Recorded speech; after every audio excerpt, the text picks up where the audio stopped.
Hey everyone, and welcome back to Elephant English. I'm so glad you're here. You know, we often talk about speaking English well, feeling sure of ourselves when we talk, and really using English. But there's one common problem that many of us face, sometimes at the very start, or even when we think we're doing okay. What am I talking about? Vocabulary. Words, the basic parts of language. Now, think about this. You get a new notebook for words, or maybe a cool app. You really want to learn. You start with abandon. You write it down, find the meaning, maybe a similar word. Abate, abbreviate.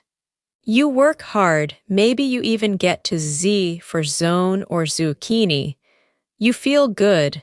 You think you've learned hundreds, maybe thousands of words.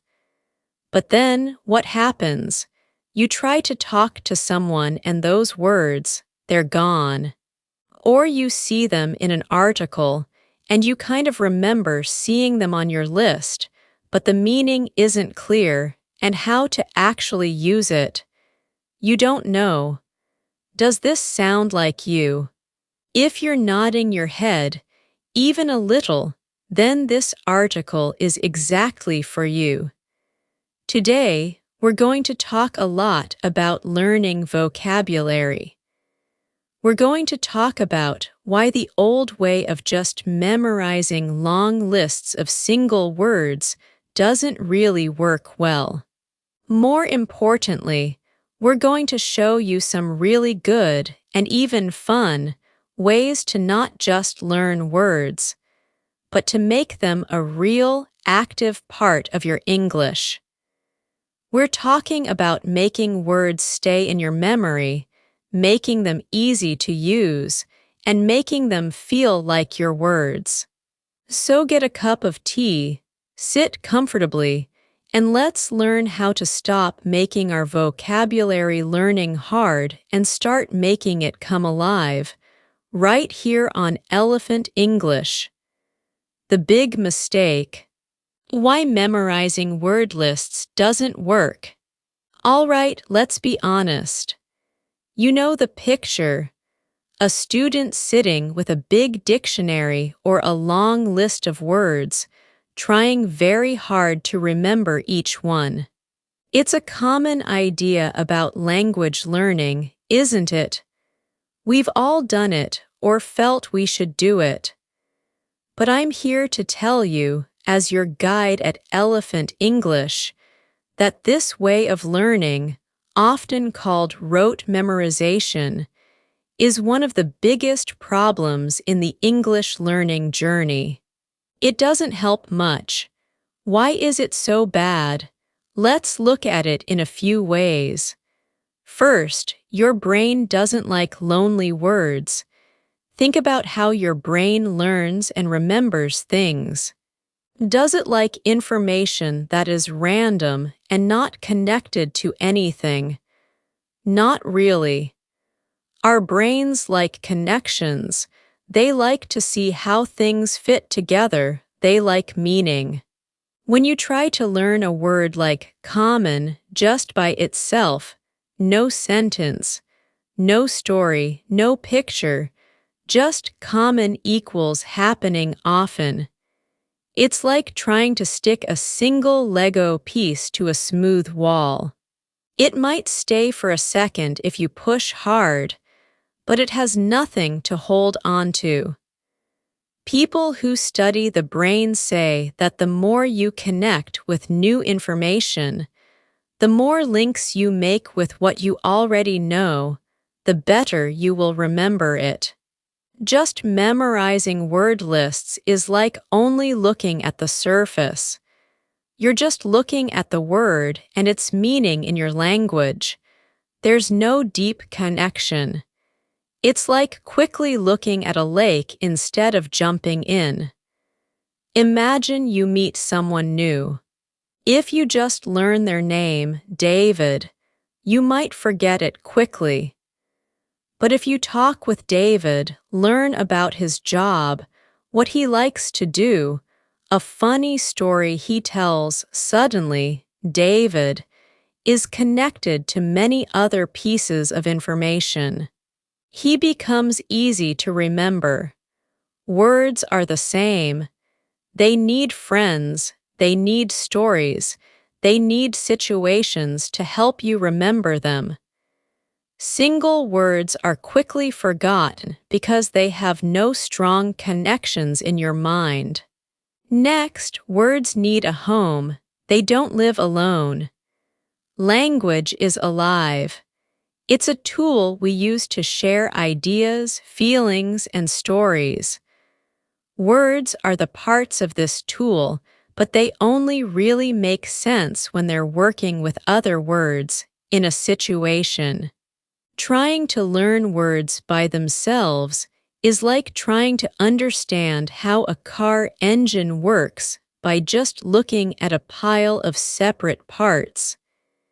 You might know what each part is, but you have no idea how they work together or what they actually do. A word's true meaning often changes based on the words around it, the sentence it's in, the paragraph, or what you are talking about. Take the word run, for example. Simple, right? But think about it. I run every morning. This means exercise. My nose is running. This means there's liquid coming from your nose. The colors in this shirt might run if you wash it in hot water. This means the color might spread. He wants to run for president. This means he wants to be a candidate. Can you run that by me again? This means can you repeat it? Don't run out of milk. This means don't use all the milk. If you only memorized, run equals to move quickly on your feet, you would miss many of its real uses and meanings. The situation is very important. When you learn a word by itself, you're learning a dead word, like something in a museum you can look at but not use. You want words that are useful tools. Also, it's important to know how to use a word, not just what it means. This is a big one. Let's say you've memorized that sociable means likes being with people. Great. Now, how do you actually use it? Is it a formal word or an everyday word? What prepositions like to, with, for often come after it? What words often go together with sociable? Can you say a sociable cat? Probably not. A sociable person? Yes, that's perfect. Does it sound a little positive, negative, or just neutral? Memorizing lists rarely gives you this important information. You end up with a list of English words and their meanings in your language, but you don't understand the small differences in meaning, which words they usually go with, or the feeling they give. This is why you might know a lot of words, but still find it hard to make natural-sounding sentences or understand native speakers when they use those same words in slightly different ways. You might even use a word correctly by its dictionary definition, but in a way that sounds strange to a native speaker. It's like knowing all the foods for a cake, but having no recipe and no idea how to mix them. The cake probably won't be very good. I remember a student, let's call him Sam. Sam was very hardworking. He had notebooks full of vocabulary lists. One day, he was telling me about a presentation he had to give. He said I was very embarrassing. Now, I understood what he wanted to say. He wanted to say he felt embarrassed. But because he only knew the dictionary definition and not the small difference between embarrassing, describing something that makes you feel embarrassed and embarrassed, describing the feeling, his sentence sounded a bit strange. He knew the word, but not how to use it correctly in that situation. This often happens when people only learn from word lists. So, if memorizing lists is the bad guy in our vocabulary learning story, what are the good ways? What are the right ways to build a good, useful, and long-lasting vocabulary? That's what we're going to look at next. Stay with me. The Living Words Method, making vocabulary your friend. Okay, so we know that just going through dictionary pages and memorizing words alone is not the best way to build your English vocabulary. It's time to talk about other ways that make words come alive, that connect them to meaning, and that help you use them with confidence. Here at Elephant English, we call this the Living Words Method. It's not just one trick, but a few good ideas. First, become a word detective by learning from context. This is the most important way to learn vocabulary well. Instead of learning words from a list, you find them naturally, where they live in sentences, in paragraphs, and in real-life situations. You should read, and then read some more. This is your best tool. Read real English materials that you find interesting. It could be news articles to learn about what's happening and pick up new words. Blog posts are often more like conversations and cover many topics. Short stories or novels are great for seeing words used in interesting ways. Magazines about science, fashion, or travel are also full of specific words. When you find a new word, don't go to the dictionary right away. Try to be a detective. Look at the words around it. What is the topic? Can you guess the meaning from the other words? Trying to guess is very helpful for remembering. Even if your guess isn't perfect, thinking about it helps the word stay in your mind. Then, after you've made your guess, look it up to check and understand it better. You also need to listen carefully. Vocabulary isn't just for reading, it's for understanding and speaking. Listen to podcasts like this one, on topics you like. Notice how speakers use different words.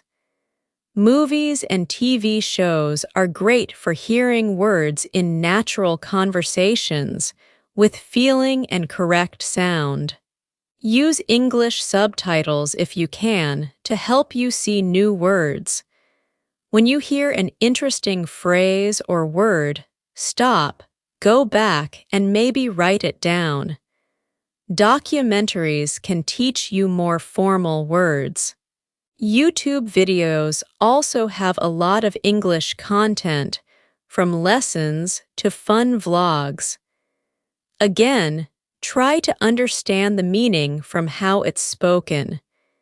You'll be surprised how many words you can learn just by hearing them used naturally. And don't be afraid to guess. I said this about reading, but it's really important. Trying to understand the meaning from the situation is a key skill. Native speakers do this all the time when they hear a new word. The more you practice, the better you'll get, and the more sure you'll feel. Next, connect the dots by grouping words and learning word families. Our brains love patterns and connections. Instead of learning random words, try to group them in a way that makes sense. You can try learning words by topic. Pick a topic that is interesting or useful for you and learn a group of related words.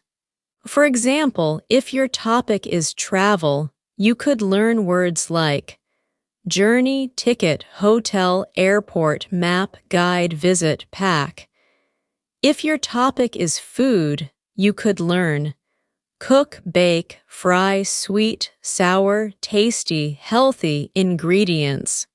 Learning words in topic groups helps you make mental connections and see how different words relate to one area. It also makes it easier to talk or write about that topic because you have a set of useful words ready.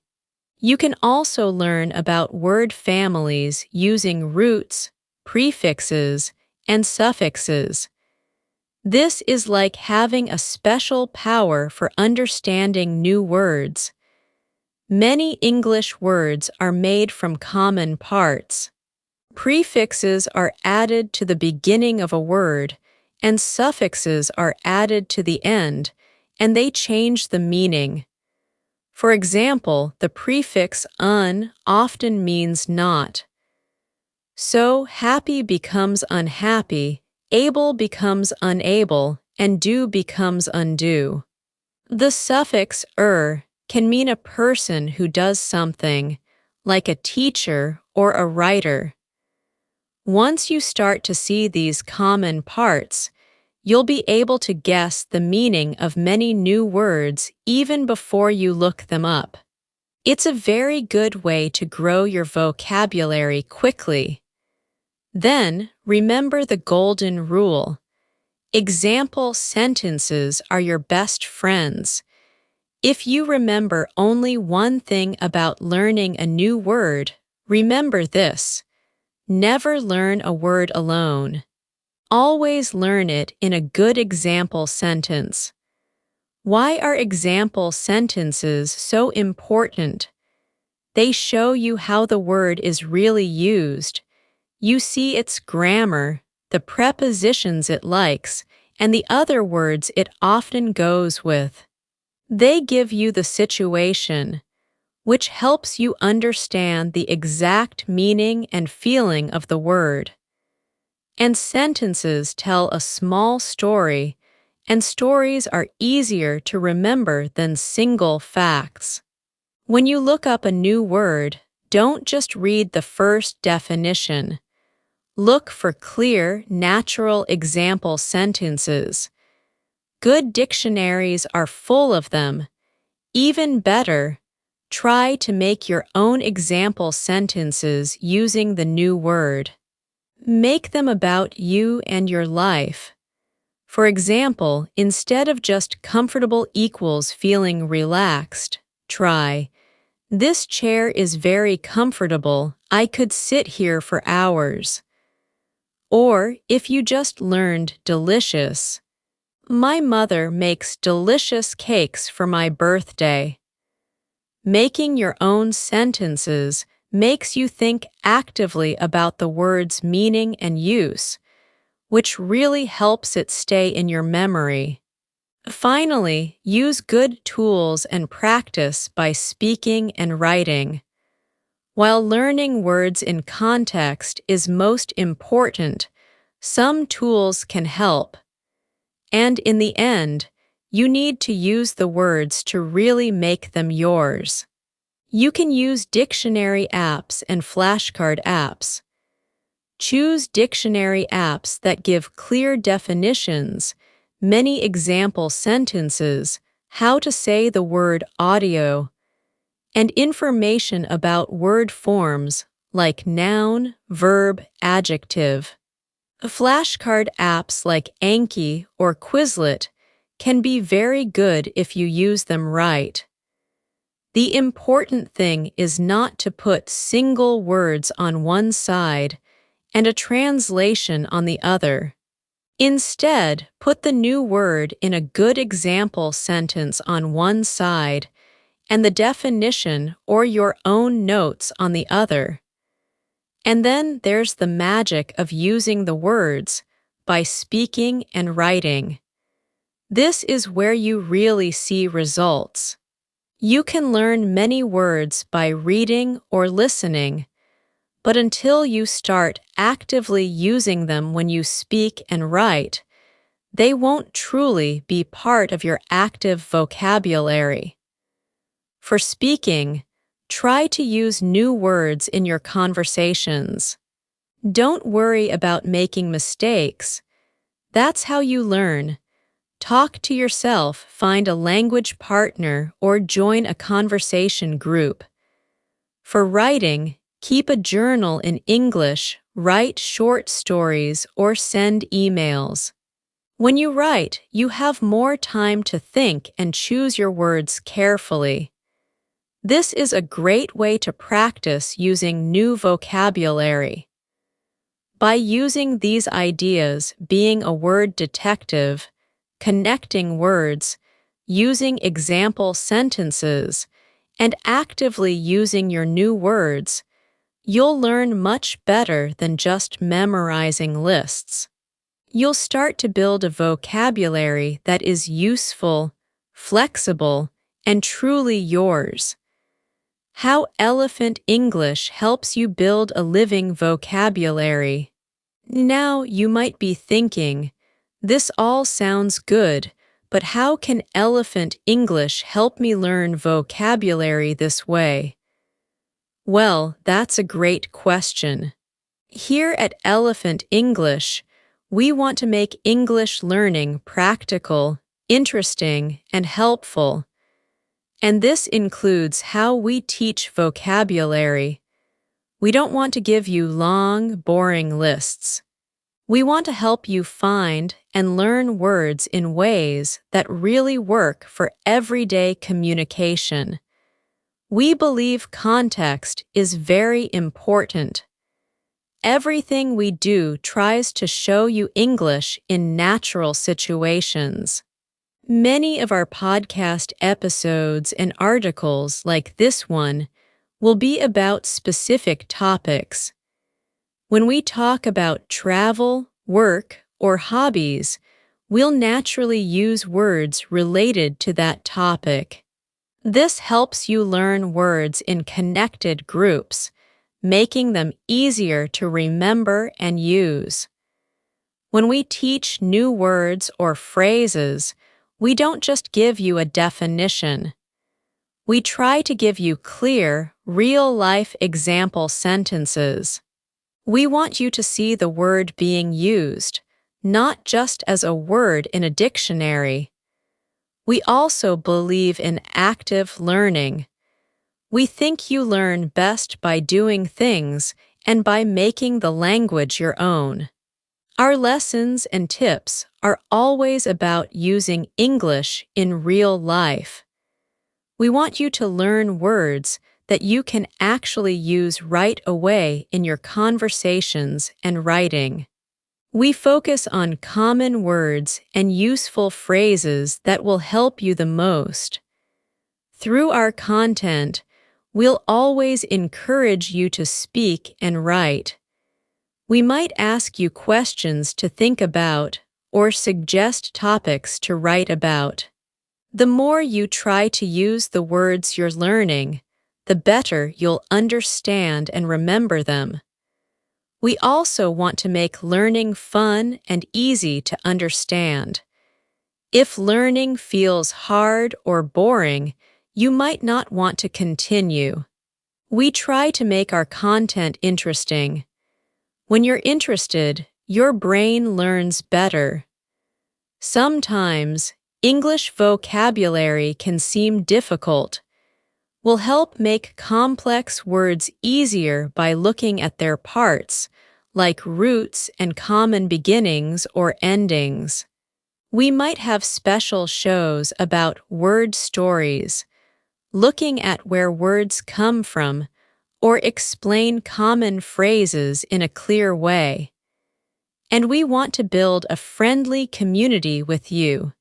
Learning a language can sometimes feel lonely, but it doesn't have to be.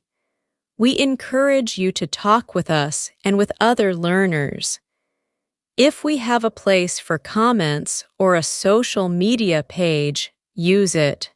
Share the new words you're learning, ask questions, and practice your English. Learning together can make you feel more motivated. So, what can you expect from Elephant English for vocabulary building? You can expect regular ideas for useful vocabulary for everyday life. We'll share tips for learning words more effectively from things you already enjoy, like books and movies. We'll explain common phrases clearly. And we'll always focus on learning in context, using the words, and making learning active and interesting. We're here to help you build a vocabulary that lets you speak English well and with confidence. Your call to action. Let's get started. Knowing things is great, but doing things is where the real change happens. So I want to give you a couple of small, easy challenges to help you start building a more living vocabulary right now. First, stop using word lists for a week and find a story instead. For the next week, don't try to memorize lists of single words. Instead, pick one short English article, blog post, or even a scene from a TV show that you find interesting. As you read or watch, look for 2 to 3 new words or phrases. Don't just look them up. Write down the whole sentence they were in. Try to guess their meaning first, then check with a dictionary. Think about how you could use that word or phrase. Second, use your new words in sentences. Think about the last 3 new English words you really tried to learn. Right now, or after you finish this article, I want you to make one original sentence for each of those 3 words. Make the sentences about you, your life, your thoughts, or something you did today. If you feel brave and we have a place for comments for Elephant English, share your sentences. It's great practice. These small steps, if you do them regularly, can make a big difference. You're changing from a way of learning that is often boring and doesn't work well, to a way that is active, interesting, and much better. And speaking of what's next, we've talked a lot about vocabulary today, especially why memorizing lists is not good and how to use living methods. But there's another common problem that often goes with vocabulary learning, and that's being afraid to actually use the language, especially when it comes to grammar. Many learners spend years learning grammar rules but still can't speak easily. So, in our next big discussion, we'll be talking about exactly that. Getting out of the grammar cage. How to learn grammar for speaking, not just for tests. We'll look at why knowing a lot of grammar doesn't always mean you can speak fluently, and how you can change your thinking and methods to make grammar help you in conversations. You won't want to miss that one. Wrapping it up, your vocabulary adventure awaits. So there you have it, a good look at learning vocabulary, the Elephant English way. We've talked about why old methods like memorizing lists often don't work well, leaving you with words you can't really use. And more importantly, we've looked at some good, active ways learning in context, understanding word families, using example sentences, and practicing by speaking and writing to help you build a vocabulary that's alive and ready to use. Remember, building a strong and useful vocabulary takes time and regular effort. It's not about learning everything quickly. It's about being curious and interested, not about doing something boring. Every new word you learn and really understand how to use is another step towards speaking English better and with more confidence. Don't be afraid to try different ways to find what works best for you. Maybe you learn well with pictures and sentences. Maybe you learn best by listening to podcasts and conversations. The important thing is to be active in your learning. Thank you so much for joining me for this discussion on Elephant English. I hope it was helpful and that you're feeling ready to learn vocabulary with new energy and new ideas. If you enjoyed this article and found it helpful, please think about sharing it with others who might find it useful. And if you have any questions, your own vocabulary learning tips, or want to share those sentences you created, please contact us or leave a comment if there's a place for it. Until next time, keep learning, keep trying new things, and keep making those English words come alive. Wishing you a fantastic day and happy vocabulary building.